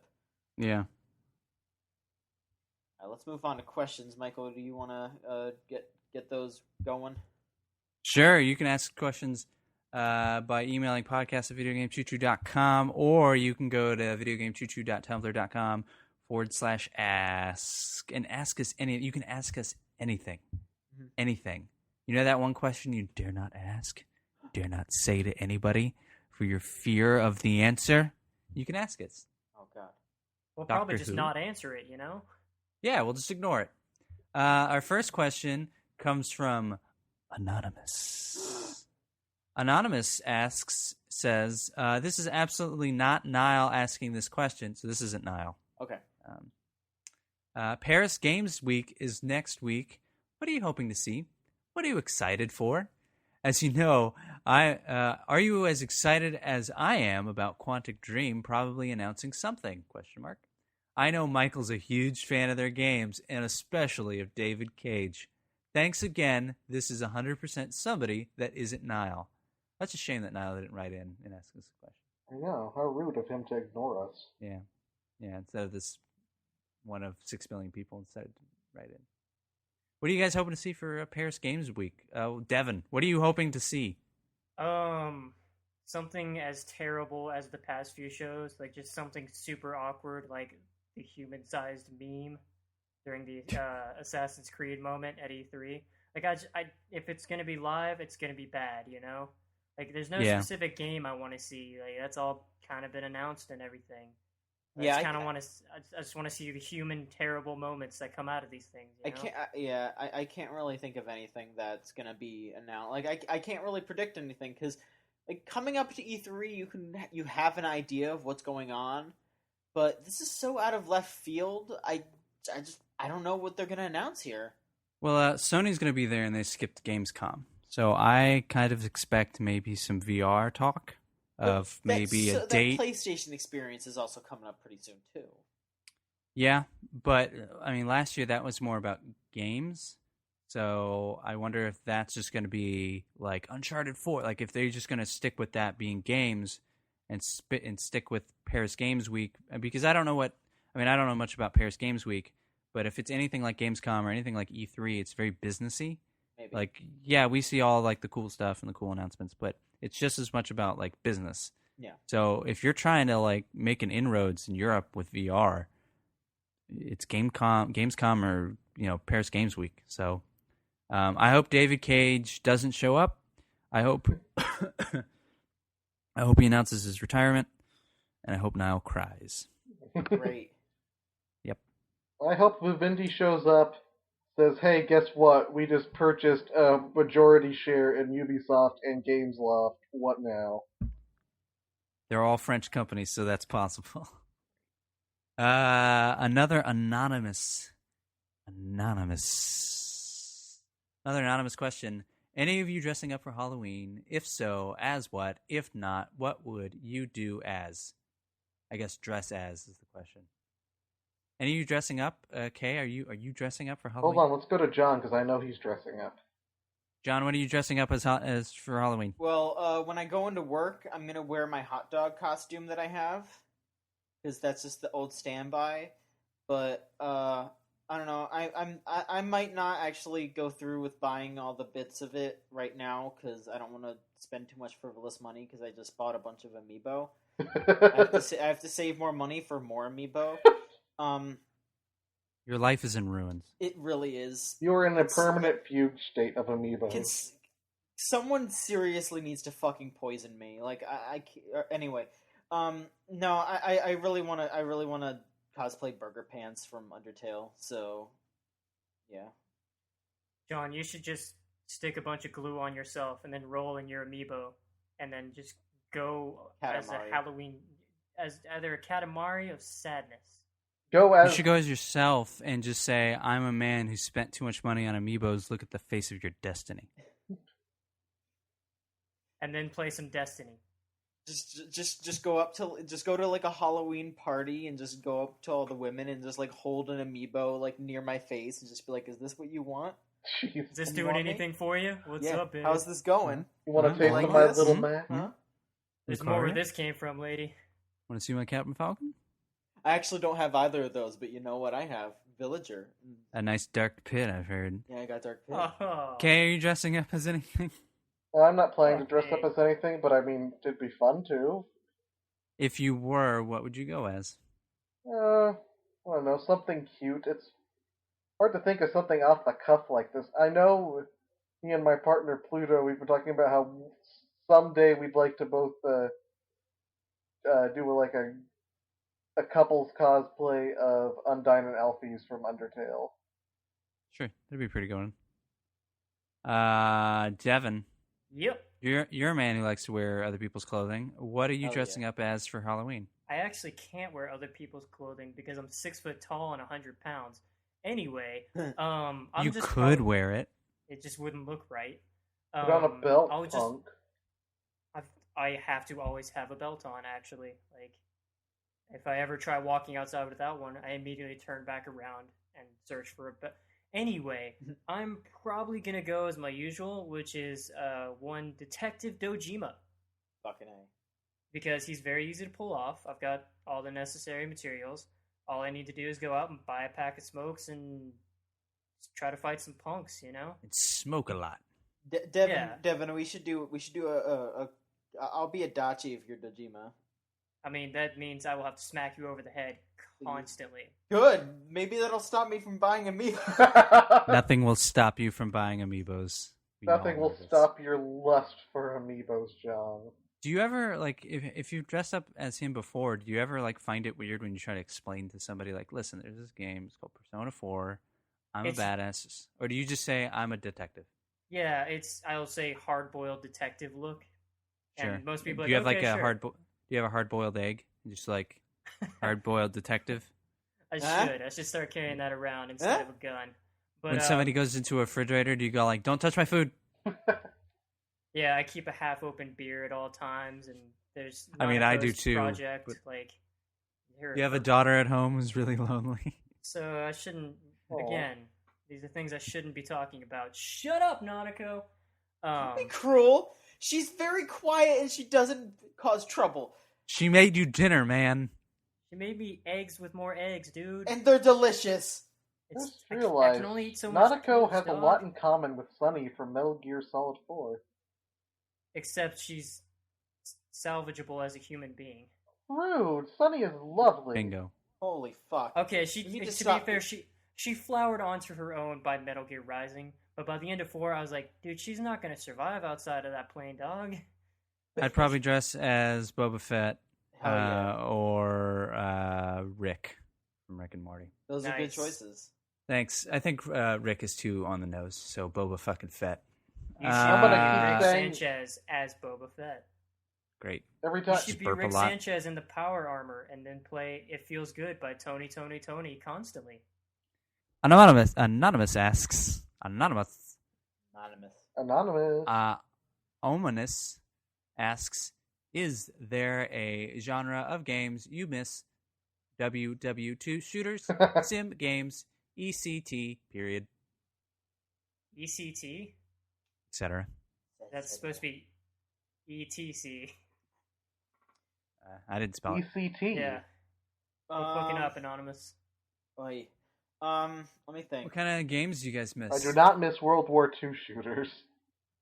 I kind of miss World War II shooters.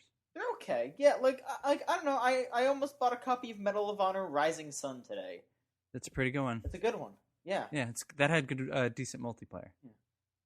I don't know. I feel like if you dig enough, you will either find a good new one of those, or you'll be able to find classic ones of those pretty easily. Like I said, would you consider Wolfenstein? Like Wolfenstein, it's an alternate reality World War II shooter, but it is like a World War II-esque shooter. Like you're still fucking shooting some Nazis in that game. I would, because that's so early, I would count that as just a first person, like one of the original first person shooters. Oh no, it no, just no, no! happens to be. I mean like the New Order. No, I wouldn't count that as a traditional Okay. World War II shooter. Yeah. It's a shooter in World War II, and That's you're not even in fair. World War II for some of it, Okay. for most of it. That's Yeah. a fair cop. Mm. There's plenty Yeah, of no, sim I don't games know. out there. I don't know why I'd be missing them when there's so many at my fingertips. Yeah, there are plenty of sim games still coming out of all varieties. Not like in the 90s when they were all Maxis games and they were all kind of quirky. Like Well, now there's it's still, like, like cities. Train. Yeah, well, that's one. But there aren't like There are prison I mean back in the day it architects. was. Yeah, but that's not a lot. Like back in the day, it was like Sim Golf, Sim Town. It was like everything, and you get that some of the time, but you also get Train Simulator, and I have Eurobus Simulator too, and that's a weird kind of fun game, but it's not quite the same. I don't know. I feel like those kinds like sim games have become integrated into other kinds of games so much that For it's sure. kind of hard to sell them as their own thing. Like Yeah, Unless I mean a they're little like bit. super all out 1,000%. Mhm. That makes sense. I mean, even like things like Forza take away some of that simness because they do like go hardcore, or like DayZ, which is born out of Arma, kind of takes the sim stuff to like a different level that SimCity and stuff never did. yeah, So it's just these things haven't like gone away. They've just evolved. yeah, they've grown and changed. You know what I Halo miss? Combat evolves. What do you miss? I miss arcade racers. Not only the more grounded ones like Shit. 2005 Need for Speed Most Wanted, aka the good one. I also miss like F-Zero or say Yeah. Extreme G Racing. Like the shit that took going in a track and just going nuts. Like I miss racing games that aren't Forza or Gran Turismo. I fucking miss Burnout, dog, which you hear the occasional rumor that it may be coming back, and I'm super excited for that. But I feel like those games keep trying to happen, but they just don't take off. Like, I know that there's going to be a new, basically, F-Zero on Wii U, that Fast Racer Neo, I think it's called. it's not the same, man. It's not the same, but yeah, like, there's all these, like, indie games that are trying to do that, but they don't have that, like, level of polish and intensity that those classic games do. I think Drift Stage is kind of like the leader of the pack on those things because it's got that really cool style. It's basically Outrun if you really look at it, and people seem to really like it and actually talk about it. I'm really interested and invested in Drift Stage, and I want to see what this new Need for Speed does.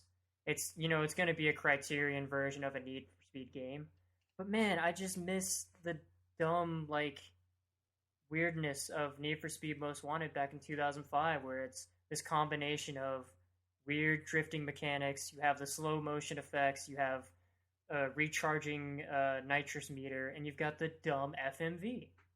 Or even like Like the simple upgrades where it's like you just select this engine and Yeah. hey, your speed went up. Yeah. Like you got the sport engine. Like that is Yeah. what I miss. You got boost power. You put neon on this shit because I don't know, you're bored. You got like Cruisin' USA, Rush, all those freaking games. Daytona. Rolling Stone. Hell yeah, we got this. So, Yeah, I they miss don't make that. those. Yeah, I think it's a lot of That is like a the hardware got genuinely good missed enough. genre, yeah. Yeah, you hit that one on the head. I think the hardware just got too good to where they could make Forzas that they just don't go back. But people are asking for that to a degree, you know? Like, there are people who love and adore the Forza series, and Forza and Horizon kind of bridge the gap between those two trains of thought. But, you know, ask anyone who played the Need for Speed series around Underground and Most Wanted. They want that super bad. Yeah. I want that super bad. Yeah. Yeah, it's just a lot of investment, I bet. And Absolutely. they saw what was that like? There was 2 games in 1 year that were that arcadey games, and one just flopped hard. Are you talking? What were those? Well, which Man. year? It was a couple years ago. Are you talking Need for Like- Speed the Run? Like, No, it was before that. It was last generation. One was like you picked up power ups and you just used those. It was practically a kart racer but with real cars. And then the other one was as you drove around, like the city just fell apart around you. And as it fell apart, you could get like new parts of the level. Like a building would fall and you could ramp up the building, and they would change it would levolution the level. I know what you were talking about. I remember them Yeah. demoing that, but I don't recall the name of that. 'Cause I- Yeah, that game flopped totally. Like, yeah, that was, like one of them flopped, and then the other one did okay, and then the developer closed. So they've made those games not that long ago, and they didn't do that well. And yeah, those are different genres or different franchises, and I think a Need for Speed maybe has more kind of notoriety. But So people love I'm Need wondering for if Speed. I'm just wondering if people They got a like movie. actually. You sure, but do they remember like good Need for Speeds? Like, do they remember really good ones? Like, do they have like Devin has with Most Wanted, or I have with Underground 2, or did they just place like, I don't know, it's a racing game, it's not Forza. Hmm. Like I think that's where a lot of younger kids know Need for Speed from. Yeah. All right. Well, I think that does it for Oh, this. you didn't even let me episode. name my genre. Oh, were we? I thought we were just kind of yelling them out. But all right, you. Oh, I thought we were like doing from person to person because that's how it works. You go ahead. You got one. Say it. Just like 90s style platforming. Well, that's coming back. you so have so many of those. I know, available. but I miss Crash Bandicoot when it was good. Mighty Number 9 is here for you. No! Now, I was gonna say Ukulele is coming out next year, so there you go. I miss Crash Bandicoot and I miss Spyro. Yeah, I thought. Spyro is in a game. It's called Skylanders. No! Hey, they're talking about bringing actual Spyro back. Again, And that's, Skylanders 10. It'll never happen. like I said, I know it won't happen probably, but I can dream. Yeah, that ought to do it for this episode of the Video Game Choo Choo podcast. Thanks for listening, everybody. Next week, oh boy, barring any kind of heinousness, we will be releasing the 100th episode of this podcast. I am so proud that we have made it this long, that the Chooch has gone on for almost 3 years now. Like, I think it's been 2 or 3 years, since we started. I'm bad at keeping track of time. And, Staff is 90% different now. Yeah, things have been mixed up, rolled around, shaken and stirred, but the Chooch spirit lives on today. But yeah, episode 100 will be something a little different. We don't have everything completely down pat, but The Chooch way, not having everything completely down pat. exactly. But we will get something out, of course. It'll be fun. I hope everyone likes it. But yeah, come back next week for another episode of the Video Game Choo Choo podcast. Good night, everybody.